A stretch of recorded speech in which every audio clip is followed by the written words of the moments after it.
It is a shred-tacular day here at the Online Health Academy to help you rediscover and relearn what holistic health and fitness is.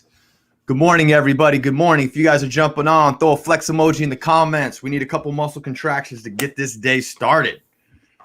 Today's episode 43, and today we're going to be going over your vehicle, your personal vehicle for manipulating and getting around and navigating this world, which is your body. And when your check engine light goes off, pull the car over to the side of the road. That's what we're going to talk about today. So, good morning, everybody. We got big biceps flying around in the comments. Good deal, good deal. Good morning, everybody. Flex for me. Throw a flex emoji in the comments. Let's get going. Let's wake up. If you guys are listening in for the first time, this show goes live Monday through Friday at 9 a.m. on Facebook, YouTube, and Instagram. These shows are also posted audio only on iTunes, so the podcast app, and Spotify. If you could do a review on iTunes, that will help the show grow organically, and it helps us get traction, which is what we want to get this message out. This is the show that's designed to help you shred your old and make better your new. It's not about just shredding body fat, although we do like shredding body fat here at the School of Shred, don't we? It's about shredding limitations, shredding old habits that are no longer serving you, and making better. And the making better is a better life, a better mindset. Full-on health and fitness so we can live the life that we want to live, have the relationships that we want, have the financial situation we want, the business we want, and be able to bring our purpose into this world. So when we're no longer around, we know that we lived life to the fullest potential we had with the time that we had. The dash in between birth and death meant a lot to us. And that's what holistic health is about, is connecting all of these dots. It's much deeper than just big biceps, but we do have a lot of biceps in the comments right now. I like that. It looks good. So with that said, if you guys find value in this, go ahead and share it, please. Share it to people in your life. That's the only toll that I ask. There is a toll here, just like the tolls we have to pay in the Seattle area everywhere we go. And they're going to keep tolling us. But I digress. If you guys want to learn more, go to schoolofshredpodcast.com. You can jump on the newsletter and get yourself some free information and stay plugged in to the big alien vehicle of the School of Shred so you can continue to learn about this thing called health. Episode 43. When your check engine light goes off, pull over. For the love of God, pull over. Don't ignore it. We're going to talk about how a lot of us have been trained through the no pain, no gain type philosophy. Excuse me. The no pain, no gain type philosophy to apply a piece of duct tape over our check engine light in our vehicles when we're exercising and violate what our body is trying to tell us. And we're going to get into why that's a really bad idea and why we should be communicating with our body and working in sync with our body, because our body knows best. This is something that I learned from a mentor of mine, Tom Purvis, who is the smartest human being I've ever met when it comes to exercise and application of exercise and force application on the body. It is the pursuing of being an exercise professional is something that you're never done doing. Mastery is never achieved. And this is one of these things that is very important to look at, particularly with my clientele. I look at constantly because my clientele need me to be looking at this with them and communicating this. And it's a lot of stuff is your check engine light going off? Basically what that means is your body telling you that there's some kind of issue going on that you need to address. It could be something in the way you're executing your exercises, or anything that has to do with that movement. It could be any type of pain associated with the movement. You need to be taking this stuff in and not just ignoring it, because there is some issues that can come from long-term exposure to forces in a not so advantageous way. If you just override things for a long period of time, we can run into some issues that we don't want. like arthritis and such, which is no bueno, because you got one cartilage system, and once that's gone, it's gone. It's not like your muscle tissue. Your muscle tissue will regenerate, right? We put forces through our muscles. We rip those fibers apart. They grow back stronger, thicker, more capillary beds. However we're training, they get better. They get bigger. Cartilages don't. That's what leads you into joint replacements, or could potentially lead you into joint replacements, I should say.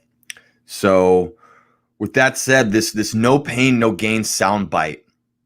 Obviously, if you've been listening to the show for any period of time, I'm very heavy on mindset. I'm very heavy on being a champion and having a champion mindset, nourishing that daily and doing the hard things.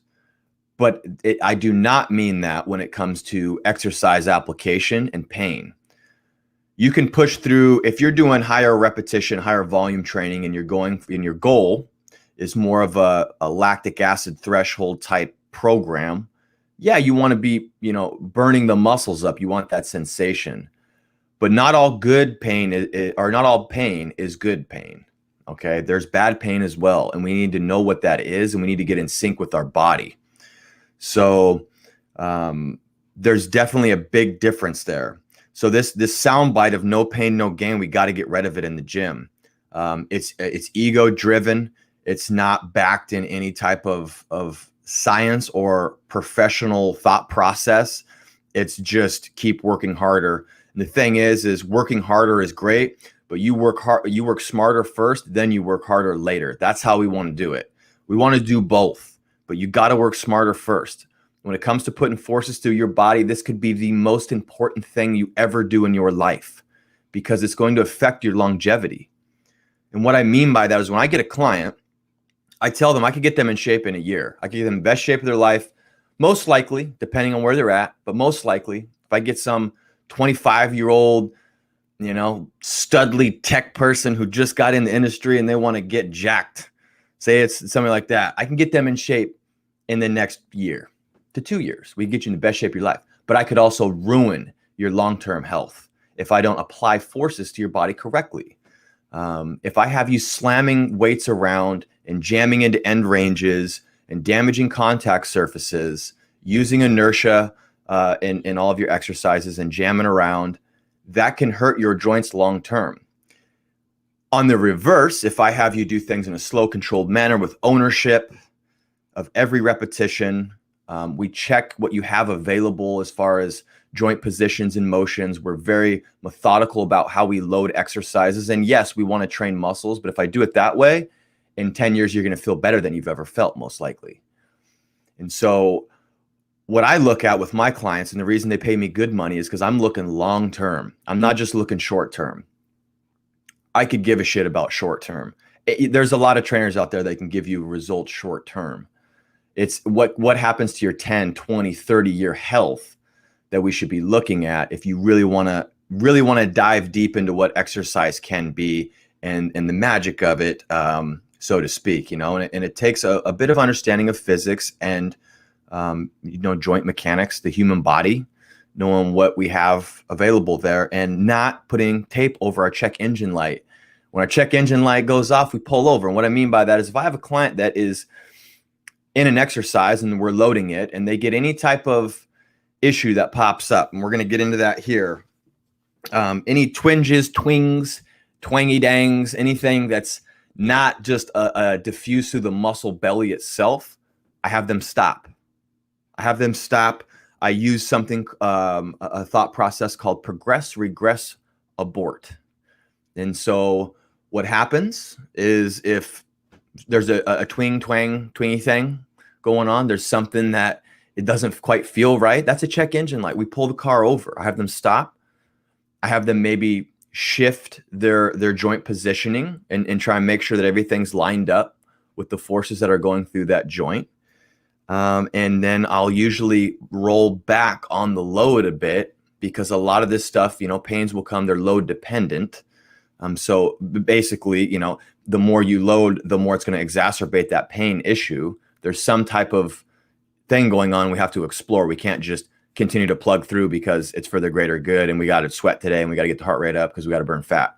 I don't use exercise to try to burn calories. That cheapens what exercise really is, in my opinion. I use diet and balancing hormones. And yes, general movement and exercise definitely helps with hormones and such. But it's also much more than just a calorie burning thing. Okay. And so for me, it's like I will roll back on the weight with these people. I'm not worried about trying to just burn calories for a lot of my clientele. It's about trying to make sure that the muscular system is as healthy as possible so that manages joints better and takes care of joints better for long-term health. And yes, it also can help increase bone mineral density, circulation, all sorts of beautiful things that muscle does. It doesn't just burn calories. That's just one thing that it does. And so anyway, so progress, regress, abort. So if somebody's got an issue, then I'll regress the load a little bit. We'll try it again.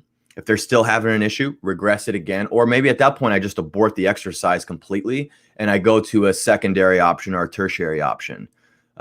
This is really what I feel my clients are paying me for, to be a professional and to navigate these issues and to not just, go with that no pain, no gain, just keep plugging away type thing.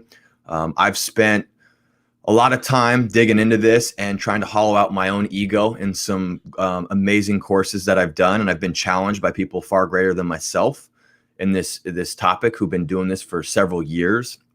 And I'm going to continue to do so because I don't know everything.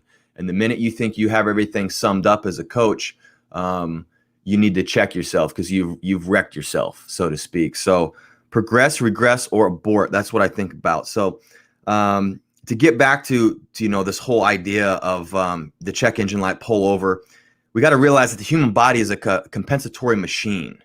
So its job. I mean, our bodies, they know more about what's going on inside them than I do as a coach. Your body knows more about what's going on inside it than you even can really touch on. I mean, our bodies consistently are orchestrating movement and compensating to get a task done. And what I mean by that is, like, if you stub or you roll your ankle, you're going to be able to walk to your front door to walk outside or walk through your office. Your body's going to figure out a way to do that. Now, you might totally change your mechanics to do that, but that's the beauty of the human body, is the brain will shut certain things down. There'll probably be some inflammation in that ankle joint. It's kind of like an internal splint. It doesn't want you to use it. That's a very smart thing that our bodies do right off the bat. But then the way your muscles fire can start to change a little bit to compensate to get you from point A to point B. That's a beautiful thing.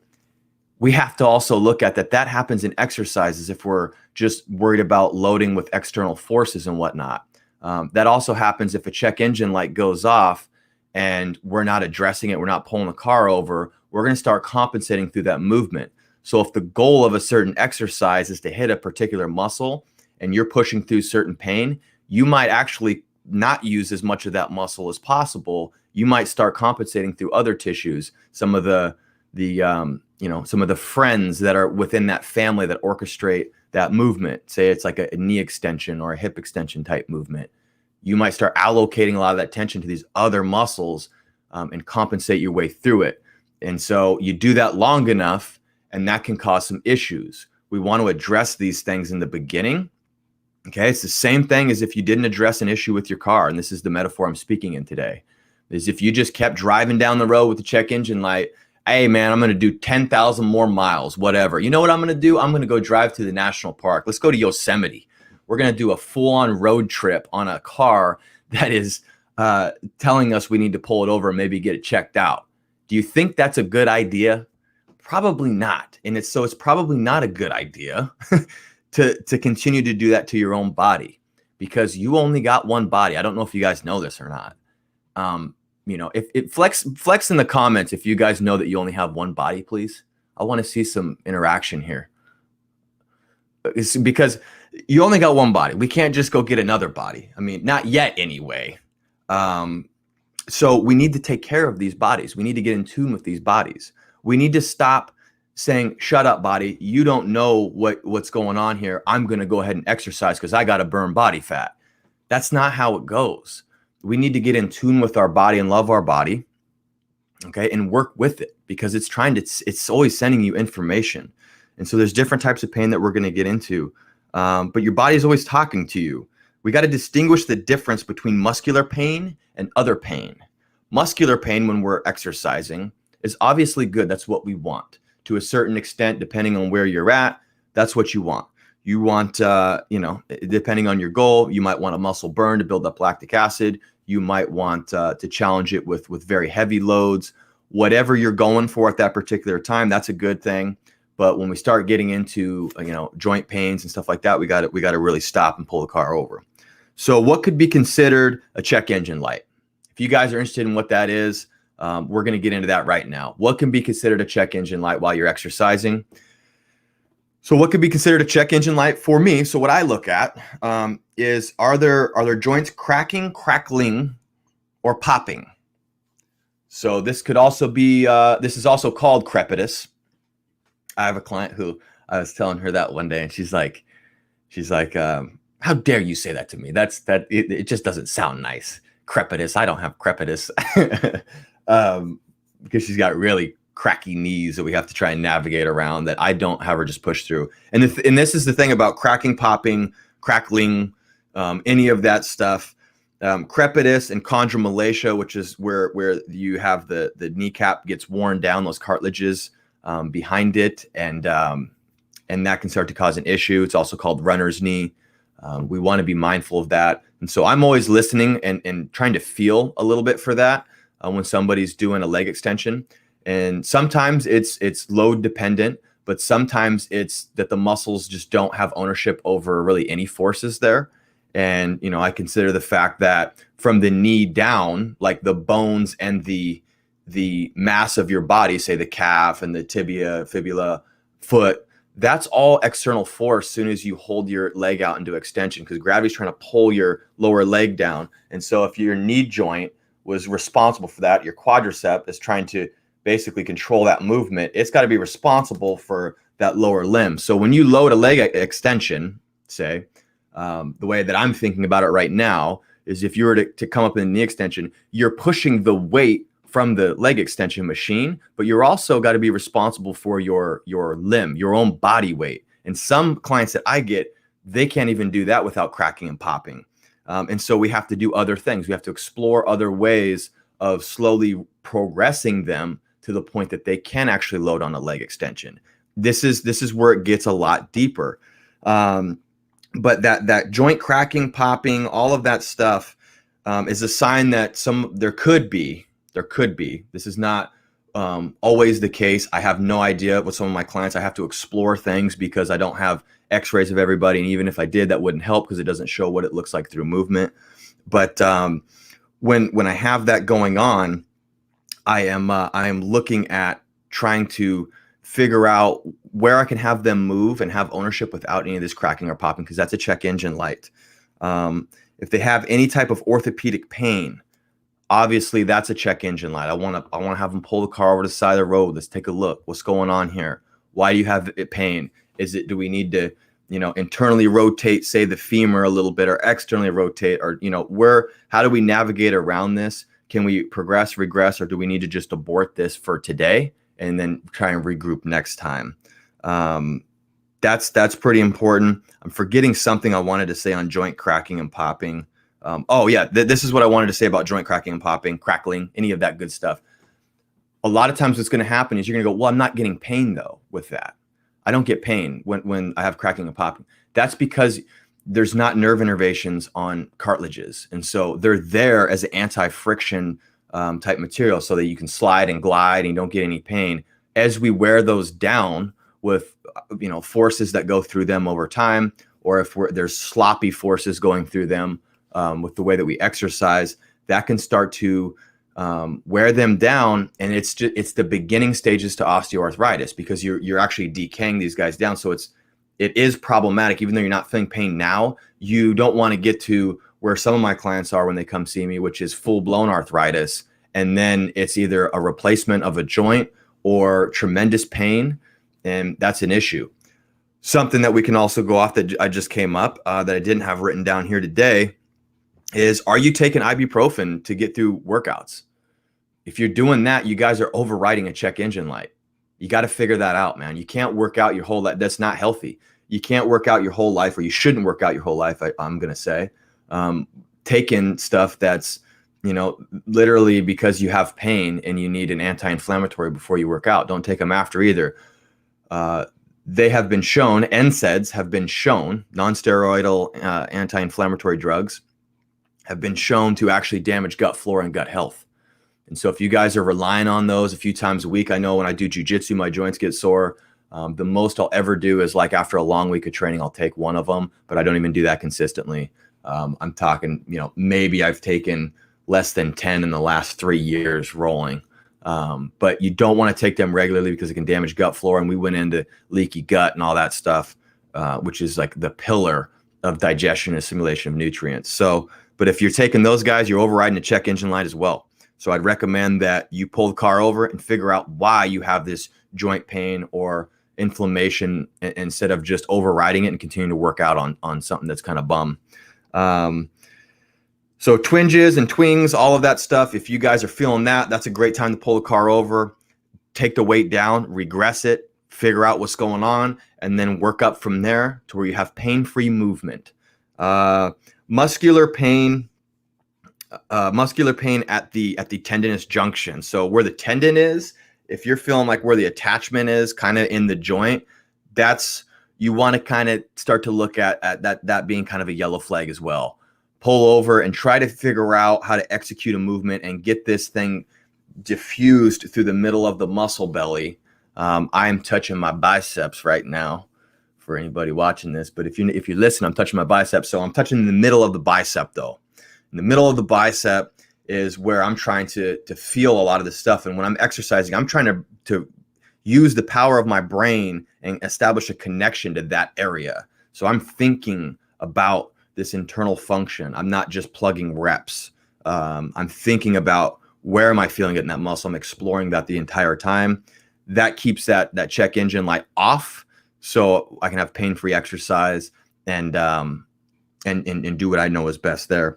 Then the next thing that I want to get into is just, globally, like, are you fatigued? So this is not just in the workout, but this is overall. You have overall check engine lights, man. Like, if you're working out a lot and you're dieting really hard, if you're eating less calories and you've dropped your carbohydrates down and you're exercising a ton because you're really motivated, are you fatigued day after day? Are you lethargic? Do you feel lack of energy? Do you have a lack of sex drive? Are you lacking vitality? Like, you start to look at these things. This is a check engine light that your nervous system has been overtaxed. Okay, so there's some type of a hormonal issue going on potentially, and you want to look at that. Maybe you need to take a refeed day and eat some calories.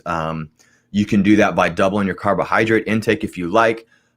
Me personally, I don't do that anymore. I'll feed on fats. So I'll do like a lot of saturated fats and a lot of cholesterols because that's really the backbone of the adrenals is cholesterols and creating hormones. And so I'll feed on that kind of stuff for a day. And if I've been dieting for a really long period of time and I've been exercising a lot, sometimes I'll take 1 to 2 weeks off and take a diet break. I talked about that last week on one of the shows. But that's something I do. I actually just did it like a 2-week diet break where I fed on a ton of fat. I ate when I was hungry. I ate till satiated, and I did not gain a lot of body fat, which is pretty cool because I kept insulin low the whole time. But you guys, we should look at that. If your body is telling you to pull the car over in any way, it could be during your exercise. It could be that you're super tired and fatigued and you're stressed out, and you just feel like there's not enough hours in the day. Those are all check engine lights. I could keep going on and on and on this topic, but I think I'm going to stop here because we could start to just reach these tentacles out to every area of your life. If you feel burnt out at work, and you wake up and you're stimulating with coffee all throughout the day to get anything done, that's a check engine light on your adrenals. You're wearing your adrenals out. So that's all stuff I look into with my clients as well. And that's what we look into at the School of Shred. But anyway, that's episode 43, you guys. So go ahead and drop another flex emoji in the comments if you're still with me. I love it. There's a lot of muscle here. It's just looking beautiful. I'm very, very happy about that. And that is when your check engine light goes off, pull the car over and check it out. Don't go with the soundbite of no pain, no gain. It could hurt your long-term health. We're thinking about long-term health. I know I want to be able to do the workouts I'm doing right now when I'm 60 and 70. And like my mentor said, at a certain point in your exercise career, maintenance is progress, because all your peers, or a lot of your peers, are going to start to regress because of their orthopedic issues, and because they didn't take care of their body and they didn't put intelligent forces through their body when they had the chance. It's like investing in a retirement account when you're young.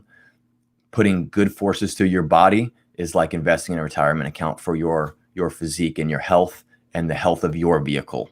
So pull that car over. Don't ignore these signs, twinges, twings, any of this feedback, cracking, popping. If things don't feel right, the only pains you should be feeling during a workout is your mindset growing, okay, from the discipline you're giving it, and your muscles burning or feeling pumped full of blood because of the good quality contractions you're getting. Other than that, you should pull over and examine what's going on. So with that, that's episode 43. Thank you for watching. Go to schoolofshredpodcast.com, jump on the newsletter, get a free guide that I'm sending out right now, which is the gut health guide. Speaking of NSAIDs and all that good stuff, NSAIDs are not good stuff, but gut health is. Share this episode if you can, and I'll see you guys tomorrow. Ask your questions today. Tomorrow we got Q&A day and Hawaiian shirt day. I'm just kidding, but I said that yesterday, but I want everybody to hear who didn't hear that yesterday. Office Space reference. So I'll see you guys tomorrow. With that, I want you to stay strong and healthy in body, stay relentless and energized in spirit, and stay determined in your pursuits today. That spells shred. Now go shred the day and get better in every way. We'll see you guys tomorrow. School, class, dismissed.